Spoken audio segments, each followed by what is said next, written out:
Voilà, nous sommes donc le 28 avril 2025 à Vitry-sur-Seine. C'est là où je réside, contraint et forcé par monsieur Philippe Bouissou, qui a osé m'expulser illégalement, sans jugement. Je ne voudrais pas être à sa place, mais qu'est-ce qui va se faire briser au tribunal administratif et au tribunal judiciaire, parce que je tiens par ce que nous savons tous. Bon, alors pour en venir à nos boutons, je vais évoquer justement la juge corrompue de la 10e chambre correctionnelle de Créteil. Voilà, donc c'était il y a bien longtemps. C'était en 2012, au tribunal judiciaire de Créteil. Ouais. Je devais avoir un avocat, commis d'office, pour une affaire qui m'opposait à la commissaire Anouk Fourmiguet. Un commissaire de police qui désobéissait à mes ordres, parce que c'était moi l'adjoint au maire à la sécurité à Ivry-sur-Seine. Et Anouk Fourmiguet, assis, debout, couché, suce-moi, enfin, je retire ce que je viens de dire. Donc, tu obéis à mes ordres, c'était moi le chef de la police. Et elle désobéissait catégoriquement à mes ordres, ce qui est un scandale pur et dur. Alors donc, oui, la manière dont je donnais mes ordres au commissariat jadis, depuis toujours, c'est-à-dire depuis, on va dire 1998-1999, je donnais des ordres au commissariat par courrier postal. Donc c'était des rapports de police, littéralement, que j'envoyais, et les ordres fusaient partout dans toute la ville, ça avait même des répercussions sur tout Paris. On est bien d'accord ? Bon, ça allait même parfois plus loin ce que je faisais, parce que je prenais des décisions opérationnelles qui valaient son pesant d'or. Et comme par hasard, la commissaire Anouk Fourmiguet a désobéi à mes ordres, depuis que j'ai cessé finalement d'envoyer, des courriers postaux. J'ai trouvé que le meilleur moyen pour faire des économies, parce que ça me coûtait cher, c'était moi qui payais, je payais de ma poche. J'ai mis en place un intranet, en termes clairs, qui me reliait avec le commissariat d'Ivry, et je donnais mes ordres de cette manière-là. Voilà. Tel endroit, il faut patrouiller. Tel endroit, il faut surveiller. Tel endroit, il faut intervenir. Et ainsi de suite. Et, comme par hasard,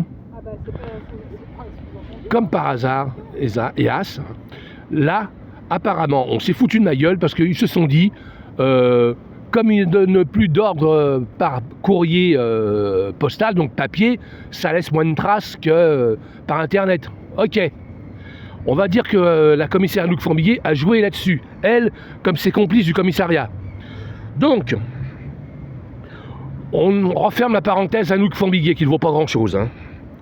Donc je reviens donc sur la juge de la 10e chambre correctionnelle, justement, donc en 2012, qui a osé me juger, alors que l'affaire aurait dû être renvoyée parce que je n'avais pas d'avocat, alors que j'avais fait une demande d'aide juridictionnelle pour avoir un avocat, et comme par hasard, cette aide juridictionnelle n'est jamais arrivée, c'est-à-dire que ça a été intercepté exprès par le tribunal ou par les flics. Et je pense au commandant Régis Orsini, que je n'apprécie pas du tout. Lequel d'ailleurs a osé me faire un procès parce qu'il n'était pas content du fait que je l'ai chahuté sur mon portail d'information.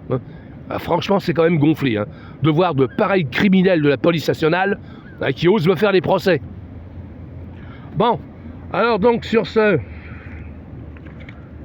espèce de juge vraiment innommable de la 10e chambre correctionnelle a tenté d'utiliser une forme de torture mentale, parce qu'ils adorent ça dans la franc-maçonnerie. Alors, ils ont essayé de me traumatiser, quoi. Seulement, il s'est passé le contraire. Comme je sais prendre la parole en public, j'ai botté le cul du tribunal. J'ai botté le cul de la juge, de manière, on va dire, assez aimable. Je n'ai pas été injurieux, mais je les ai sacrément secoués. Je les ai d'ailleurs tellement secoués, tellement bien rudoyés, que la juge, là, elle a été obligée de faire une suspension de séance. C'est pour vous dire. Donc, suspension de séance. Et je peux vous dire que l'avocat là, de la commissaire Anouk Fourmiguet, tout comme Anouk Fourmiguet, ils faisaient la gueule tous les deux. Ils n'étaient pas contents du tout. Ils étaient, on peut dire, traumatisés. Ils étaient, oui, ils étaient inquiets, quoi. Ils étaient, ça pas pour ça. Il y a eu un effet contraire, parce que normalement c'était censé me faire peur, parce qu'apparemment ces imbéciles ont voulu me considérer comme un indique de la police, sauf que je ne suis pas un indique.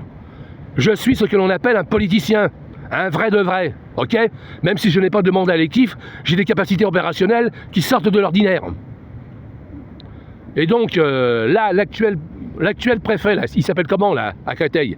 Étienne Stromkov, Alors mon petit préfet, va falloir faire attention parce que il y a quand même 6 plaintes contre toi, mon gaillard, et j'ai saisi également la Cour européenne des droits de l'homme. Alors j'espère que ça va lui arriver, hein, cette vidéo, et qu'il arrête de me faire surveiller comme ça.